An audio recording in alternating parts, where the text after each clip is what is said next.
Hello YouTube, this is Airwood, and I am going to show you guys a farm design I've come up with for using the new observer blocks.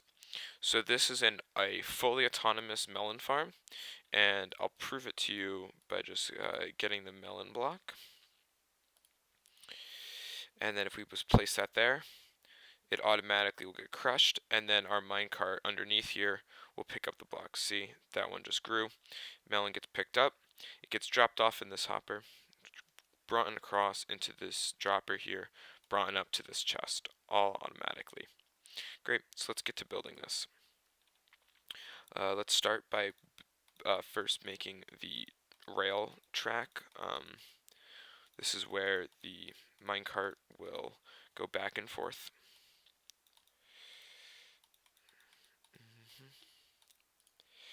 Make sure we use a hopper here.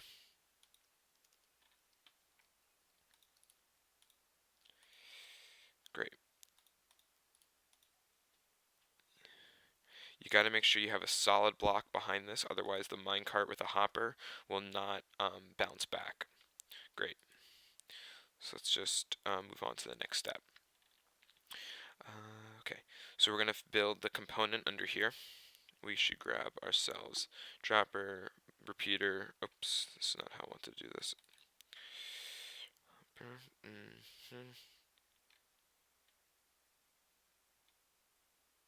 Cool. That should be all we need. Great. So we're going to place these two right here. Boom, boom. Right? No. Yes. And then we're going to bring our hoppers around here. And then every time, I believe we go a little bit like this. Put this one there. Yep. And then block there, repeater, no tick. And so essentially anytime an item gets placed into here, it gets brought up like a chain. Cool. So we can clear this inventory. Let's grab ourselves a chest, just throw this down on top of here. And now let's move on to this part. So let's first grab this.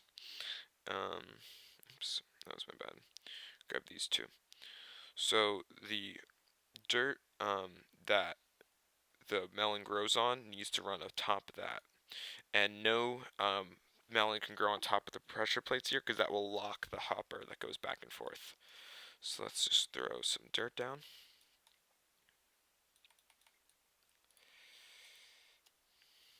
And then put the seeds on this side of the dirt.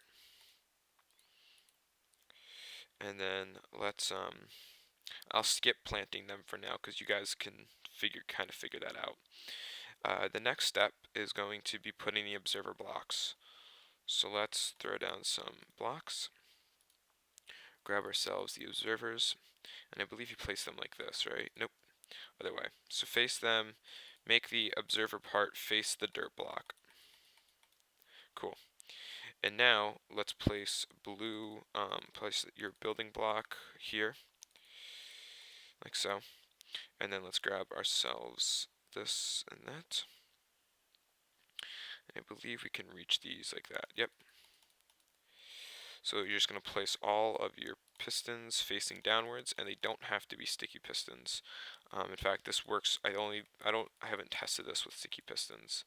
And then we're going to run redstone dust across the top there, and then we're going to get our redstone here, and we're going to redstone across this block here.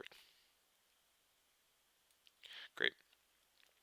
Now for this guy right here. This is this is a interesting way of doing it, but essentially what the problem is that observer blocks, when something happens here, they send out a pulse, like a 1 tick pulse, and when the melon grows, you want to break the melon, but by breaking the melon with the piston, it actually triggers the observer block, and then this goes into an infinite loop. What I've done here is using the timing of 1 tick, 1 tick, 4 ticks, and then 3 ticks on here. This essentially will only let the piston go once, and then it will prevent it from creating an infinite loop. So let's build that right now. So we start off putting 2 blocks here, a slab there, and then we're going to break these, put another redstone slab face up, by the way, here. Put our repeater on 3 ticks and connect that with redstone. And then we're going to put a redstone here, here, and I believe it's like this. So we have going 1 tick out, and we have 1 tick, and then we have 4 ticks. I believe that's correct. Let's check. 1 tick, 1 tick, 4 ticks, 3 ticks. Perfect. So now, anytime a melon, I just can never find the block, so anytime a melon block will grow in this system, it only triggers once. And see, this locks it so it prevents that second tick from going through. Cool.